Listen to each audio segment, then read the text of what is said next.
What do you make of James Bryce's assessment of democracy? No government demands so much from the citizen as democracy, and none gives so much back. What does democratic government demand from you? What does it give you in return?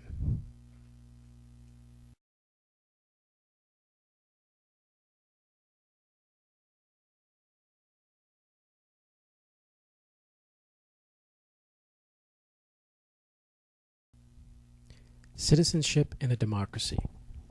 Democracy is not inevitable. It does not exist in the United States simply because Americans regard it as the best of all possible political systems. Rather, democracy exists in this country because the American people believe in its basic concepts. It will continue to exist only for as long as we, the people, continue to subscribe to the practice of those concepts. Winston Churchill once argued for democracy this way: no one pretends that democracy is perfect or all-wise. Indeed, it has been said that democracy is the worst form of government except all those other forms that have been tried from time to time. The American concept of democracy rests on these basic notions. 1. A recognition of the fundamental worth and dignity of every person. 2. A respect for the equality of all persons. 3. A faith in majority rule and an insistence upon minority rights. 4. An acceptance of the necessity of compromise. And 5. An insistence upon the widest possible degree of individual freedom. These ideas form the very minimum that anyone who believes in democracy must agree on. Democracy is firmly based upon a belief in the fundamental importance of the individual. Each individual, no matter what his or her station in life, is a separate and distinct being. This concept of dignity and worth of the individual is of overriding importance in democratic thought. At various times, of course, the welfare of one or few individuals is subordinated to the interests of the many in a democracy. People can be forced to do certain things whether they want to or not. Examples range from paying taxes to registering for the draft to stopping at a stop sign. When a democratic society forces people to pay a tax or obey traffic signals, it is serving the interests of the many. However, it is not simply serving the interests of a mass of people who happen to outnumber the few. Rather, it is serving the many who, as individuals, together make up that society. Hand in hand with the belief in the worth of the individual, democracy stresses the equality of all individuals. It holds with Jefferson that all men are created equal. Certainly, democracy does not insist on an equality of condition for all persons. Thus, it does not claim that all are born with the same mental or physical abilities, nor does it argue that all persons have a right to an equal share of worldly goods. Rather, the democratic concept of equality insists that all are entitled to equality of opportunity, equality before the law. That is, the democratic concept of equality holds that no person should be held back for any such arbitrary reason as those based on race, color, religion, or gender. The concept holds that each person must be free to develop him or herself as fully as he or she can or cares to, and that each person should be treated as the equal of all other persons by the law. We have come a great distance towards the goal of equality for all in this country. It is clear, however, that the journey is far from over. In a democracy, the will of the people and not the dictate of the ruling few determines public policy. But what is the popular will, and how is it determined? Some device must exist by which those critical questions can be answered. The only satisfactory device democracy knows is that of majority rule. Democracy argues that a majority of the people will be right more often than they are wrong, and that the majority will also be right more often than will any one person or small group. Democracy can be described as an experiment or trial and error process designed to find satisfactory ways to order human relations. Democracy does not say that the majority will always arrive at the best decisions on public matters. In fact, the democratic process does not intend to come up with the right or best answers. Rather, the democratic process searches for satisfactory solutions to public problems. Of course, democracy insists that the majority's decision will usually be more rather than less satisfactory. Democracy does admit the possibility of mistakes. It acknowledges the possibility that wrong or less satisfactory answers will sometimes be found. Democracy also recognizes that seldom is any solution to a public problem so satisfactory that it cannot be improved upon, and that circumstances can change over time. So the process of experimentation, or seeking answers to public questions, is never ending. Certainly, a democracy cannot work without the principle of majority rule. Unchecked, however, a majority could destroy its opposition, and in the process destroy democracy as well. Thus, democracy insists upon majority rule restrained by minority rights. The majority must always recognize the right of any minority to become, by fair and lawful means, the majority. The majority must always be willing to listen to a minority's argument, to hear its objections, to bear its criticisms, and to welcome its suggestions. In a democracy, public decision-making must be largely a matter of give and take among the various competing interests. It is a matter of compromise in order to find the position most acceptable to the largest number. Compromise is the process of blending and adjusting competing views and interests. Compromise is an essential part of the democratic concept for two major reasons. First, remember that democracy puts the individual first and at the same time insists that each individual is the equal of all others. In a democratic society made up of many individuals and groups with many different opinions and interests, how can the people make public decisions except by compromise? Second, few public questions have only two sides. Most can be answered in several ways. Take the apparently simple question of how a city should pay for the paving of a public street. Should it charge those who own property along the street, or should the costs be paid by the city's general treasury? Or should the city and the adjacent property owners share the costs? What about those who will use the street but do not live in the city? Should they have to pay a toll? Remember, compromise is a process, a way of achieving majority agreement. It is never an end in and of itself. Not all compromises are good, and not all are necessary.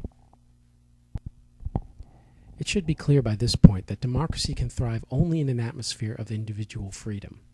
However, democracy does not and cannot insist on complete freedom for the individual. Absolute freedom can exist only in a state of anarchy, the total absence of government. Anarchy can only lead inevitably and quickly to rule by the strong and ruthless. Democracy does insist, however, that each individual must be free to do as he or she pleases as far as the freedom of all will allow. Justice Oliver Wendell Holmes once had this to say about the relative nature of how each individual's rights. The right to swing my fist ends where the other man's nose begins. Drawing the line between the rights of one individual and those of another is far from easy. Still, the drawing of that line is a continuous and vitally important function of democratic government. As John F. Kennedy put it, the rights of every man are diminished when the rights of one man are threatened. Striking the proper balance between freedom of the individual and rights of the society as a whole is similarly difficult and vital. Abraham Lincoln once stated democracy's problems in these words: "Must the government of necessity be too strong for the liberties of its own people, or too weak to maintain its own existence?" Human beings desire both liberty and authority. Democratic government must work constantly to strike the proper balance between the two. The authority of government must be adequate to the needs of society. At the same time, the authority must never be allowed to become so great that it restricts the individual beyond necessity. Democracy and the free enterprise system. The American commitment to freedom for the individual is deep-rooted, and it is as evident in the national economic system as it is in the political system. The American economic system is often called the free enterprise system. The free enterprise system is an economic system characterized by private or corporate ownership of capital goods, investments that are determined by private decisions rather than by state control, and determined in a free market. The free enterprise system is based on four fundamental factors: private ownership, individual initiative, profit, and competition. The free enterprise system is often called capitalism, and it is also known as the private enterprise system and as market-based system. It does not rely on government to decide what items are to be produced, how much of any particular item should be produced, or how much any item is to sell for. Rather, those decisions are to be made by the market through the law of supply and demand. That law states that when supplies of goods and services become plentiful, prices tend to drop. When supplies become scarcer, prices tend to rise. Democracy and the free enterprise system are not the same thing. One is a political system, and the other is an economic system. However, both are firmly based on the concept of individual freedom. America's experience with both systems clearly suggests that the two reinforce one another in practice. The basis of the American economic system is the free market. However, government plays a role in the American government and always has. An economy in which private enterprise exists in combination with a considerable amount of government regulation and promotion is called a mixed economy. Government's participation in the economy serves a twofold purpose: to protect the public and to preserve private enterprise. Government's participation in the economy can be seen at every level in this country: national, state, and local. Here are but a few examples. Economic activities are regulated by government through antitrust laws, pure food and drug laws, anti-pollution standards, and city and county zoning ordinance and building codes. The nation's economic life is promoted in a great number of ways. The government grants money for transportation systems, scientific research, and the growing of particular food crops, building roads, and operates public schools, provides services such as the postal system, weather reports, and a national currency, and much more. Thus, some activities that might be carried out privately are in fact conducted by government. Public education, the postal system, local fire departments, city bus systems, and road building are examples of long-standing. How much should government participate, regulate, and promote police and serve? Many of the most heated debates in American politics centers on this question, and we are often reminded of Abraham Lincoln's advice. Quote, "The legitimate object of government is to do for a community of people whatever they need to have done, but cannot do at all or cannot so well do for themselves in their separate and individual capacities." End quote. Most Americans believe that a well-regulated free enterprise system, one of free choice, individual initiative, private enterprise, is the best guarantee for a better life for everyone. Democracy and the Internet. The Internet provides a prime example of how the U.S. government fosters technological innovations. The net was born in 1969 in the Defense Department, when its Advanced Research Projects Agency built a 4-computer network to enable its scientists to communicate more effectively with one another. Further developed by the private sector, the Internet enables more than 50 million Americans to send and receive email, to buy or sell practically anything, and to entertain and inform themselves. Democracy demands that the people be widely informed about their government. Thus, democracy and the Internet would seem to be made for one another. Once online, anyone can access a huge amount of information about public affairs. Internet users can check out the websites of political candidates, find out what's happening on the floor of Congress, and read about recent Supreme Court decisions. Theoretically, this makes knowledgeable participation in the democratic process easier than ever before. However, the speed with which and the quantity in which information can be found on the World Wide Web does not guarantee the reliability of that data. Experience shows that there is a vast amount of unverified, often unverifiable, and frequently false information in cyberspace. Citizens must take responsibility for checking the reliability of the sources they use. Every fact or quote found online should be checked against a second independent source whenever possible. What effect is this easy access to information likely to have on democracy? Many people believe that voters will soon be able to cast their ballots online, or even to vote directly on issues. Arizona first experimented with online voting in the 2000 Democratic presidential primary, and other states are exploring the possibilities.